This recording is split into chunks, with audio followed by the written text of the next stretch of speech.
السلام علیکم معلومہ T V میں خوش آمدید ناظرین، آج کا پہلا نیوز اپڈیٹ نکل کے آتا ہے امریکہ سے، جہاں پر اسٹیٹ ڈپارٹمنٹ کے سالانہ رپورٹ نے ایک بار پھر چائنا کی مسلم دشمنی پوری دنیا کے سامنے رکھ دی ہے، اور اس میں یہ بھی کہا گیا ہے کہ چائنا مسلم ویغورز کی نسل کشی کر رہی ہے اور پوری دنیا سے چائنا کے خلاف کوئی ایکشن دیکھنے کو نہیں ملا۔ ناظرین، چائنا کی مسلم دشمنی پر تقریباً ہر ہفتے ایک رپورٹ نکل ہی آتا ہے، اور اس میں ان مسلمانوں پر ہونے والی ظلم کے بارے میں بہت کچھ لکھا ہوتا ہے۔ ان رپورٹس کا کوئی مطلب نہیں بنے گا اگر مسلم دنیا سے کوئی ایکشن نہیں آئے گا تو، کیونکہ اس وقت پوری مسلم دنیا خاموش ہے اور چین کے خلاف ایک لفظ تک نہیں بولتے۔ پچھلے دنوں ایک رپورٹ میں تو یہ بھی کہا گیا تھا کہ چائنا ان مسلمانوں کی جسمانی اعضاء برآمد کر کے اربوں ڈالرز کا منافع کماتا ہے، کیونکہ وہاں جب کسی کو جیل میں بیچ دیا جاتا ہے تو ان کا کوئی پتہ بھی نہیں لگتا کہ کہاں لے کے گئے ہیں، اور پھر وہ چاہے ان کو زندہ بیچے یا ان کے پھیپھڑے اور گردے نکال کر بیچے، کیونکہ یہ داہری لوگ عیسائیوں سے کئی گنا زیادہ خطرناک ہے۔ ان کو انسان کی قدر کا کیا پتہ، لیکن ہمیں افسوس ہے کہ یہ جوج ماجوج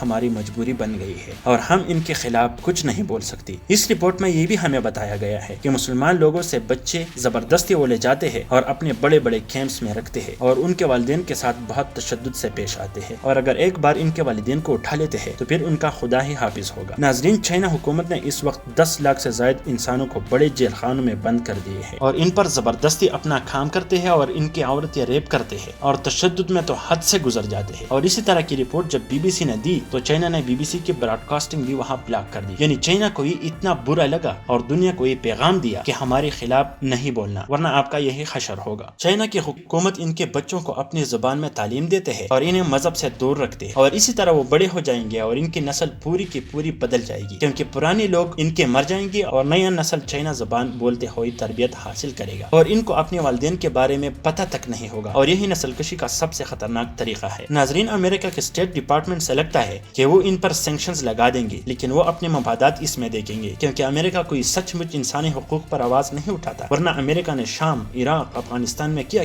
کتنے کیمیائی ہتھیار انہوں نے وہاں استعمال کیے، پورے شہروں کو کھنڈرات میں تبدیل کیے اور لاکھوں انسانوں کو ہجرت پر مجبور کیا، اور پھر یہ صلیبی جب وہاں اپنے کٹ پتلی حکومت بنانے میں کامیاب ہو جاتے ہیں تو پھر وہاں سے نکل جاتے ہیں۔ تو اس سے آپ سمجھ گئے ہوں گے کہ امریکہ اپنے مفادات دیکھے گا اور اس کے مطابق ایکشن لے گا۔ ناظرین، یہ مسلمان دنیا کی ذمہ داری ہے کہ وہ اس پر ایکشن لے اور اس کو ذرا سیریس لے۔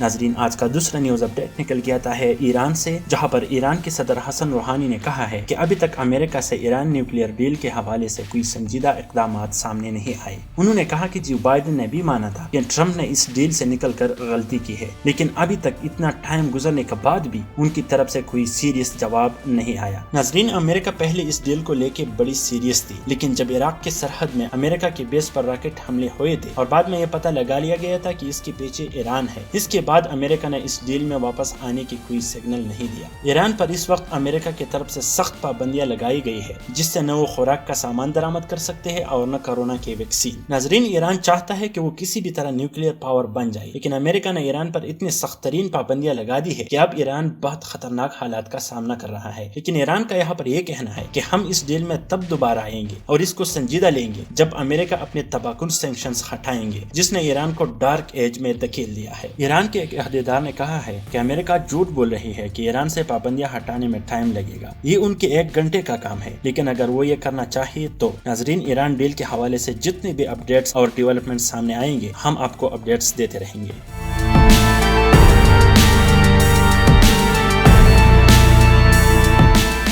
ناظرین، آج کا تیسرا نیوز اپڈیٹ نکل کے آتا ہے پاکستان سے، جہاں پر پاکستان کے وزیر اعظم نے انڈیا کے وزیر اعظم کو ان کے خط کا جواب دیا ہے اور انہیں خط بھیجا ہے اور کہا ہے کہ میں آپ کا شکریہ ادا کرتا ہوں کہ آپ نے پاکستان ڈے پر ہمیں مبارکباد دی۔ ناظرین، یہ خط کئی لحاظ سے توجہ طلب ہے، اور وہ یوں کہ ایک تو دونوں ممالک دہائیوں سے جنگ کے خطرے میں رہتے ہیں، اور اسپیشلی مودی اس لیے وزیر اعظم بھی بنا ہے اور لوگ اس کو وہاں ووٹ بھی اس لیے دیتے ہیں کیونکہ یہ بڑا اینٹی پاکستانی سمجھا جاتا ہے، لیکن وہ اتنا پاکستان کے خلاف تھا، اچانک کیا ہوا کہ مودی کے ارادے بدلے؟ یہ بات آپ کو سمجھنی چاہیے۔ ناظرین، انڈیا اس وقت امریکہ کے بڑے قریب ہے اور امریکہ کو بھی انڈیا کی بڑی ضرورت ہے، کیونکہ اس ریجن میں انڈیا ہی چین کے لیے مشکلات پیدا کر سکتی ہے، اور امریکہ چونکہ چین کے بڑی خلاف ہے اور امریکہ یہ جانتی ہے کہ چین تھوڑے وقت میں سپر پاور بن جائے گا، اس لیے اب امریکہ نے انڈیا پر زور ڈالا ہے کہ اپنے ہمسائی ممالک سے تعلقات اچھے کرے۔ اب مودی اس نئی ایجنڈے کے تحت پاکستان اور دیگر ممالک سے تعلقات اچھے کرنا چاہتے ہیں، جس نے مودی کو مجبور بھی کیا ہے کہ اس اہم دن پر پاکستان کو مبارکباد دے دی، لیکن پاکستان نے یہ بھی صاف صاف کہا ہے کہ انڈیا پہلے سازگار ماحول بنائے تاکہ مسئلہ کشمیر بات چیت کے ذریعے حل کیا جا سکے اور کشمیریوں کو ان کے حقوق دیے جا سکے۔ اور اسی وجہ سے پاکستان اور انڈیا نے 3 بڑے جنگیں بھی لڑے ہیں اور ان کا کسی بات تک پہنچنا تو مشکل لگ رہا ہے، لیکن فی الحال انڈیا پاکستان سے اچھے تعلقات چاہتی ہے۔ اور اب تو انڈیا میں الیکشن بھی دور ہے، جس کے لیے مودی کوئی جعلی حملہ کرا دے یا اپنے لوگ مارے اور پاکستان کو ذمہ دار ٹھہرائے اور ووٹ اکٹھے کرے۔ ناظرین، اس لیے ایک شارٹ ٹائم کے لیے ان کے تعلقات بہتر ہو سکتے ہیں، جس سے امریکہ انڈیا کو یہاں چین کے سامنے کھڑی ہونے کے لیے تیار کر سکتی ہے۔ اب آئی عمران خان کے جواب پر۔ ناظرین، مودی نے لکھا تھا کہ ہم پاکستان سے اچھے تعلقات چاہتے ہیں، جس پر عمران خان نے جواب دیا کہ ہم سارے ہمسائے ممالک سے اچھے تعلقات چاہتے ہیں، جس میں انڈیا بھی ہے، لیکن انڈیا کشمیر کے ایشو پر سنجیدگی سے بات کرے تاکہ ہم کسی نتیجے تک پہنچے اور اس نہ ختم ہونے والے کنفلکٹ کو حل کرے۔ اور پاکستان کے آرمی چیف نے بھی کہا تھا کہ ہم ماضی کو دفنانے کے لیے تیار ہے، لیکن انڈیا کو پہلے سازگار ماحول بنانا ہوگا اور کشمیر کے بارے میں کسی نتیجے تک پہنچنا ہوگا۔ ناظرین، اگر آپ پوری دنیا سے بڑے خبریں روزانہ کی بنیاد پر دیکھنا چاہتے ہیں تو ہمارے چینل کو ضرور سبسکرائب کیجیے۔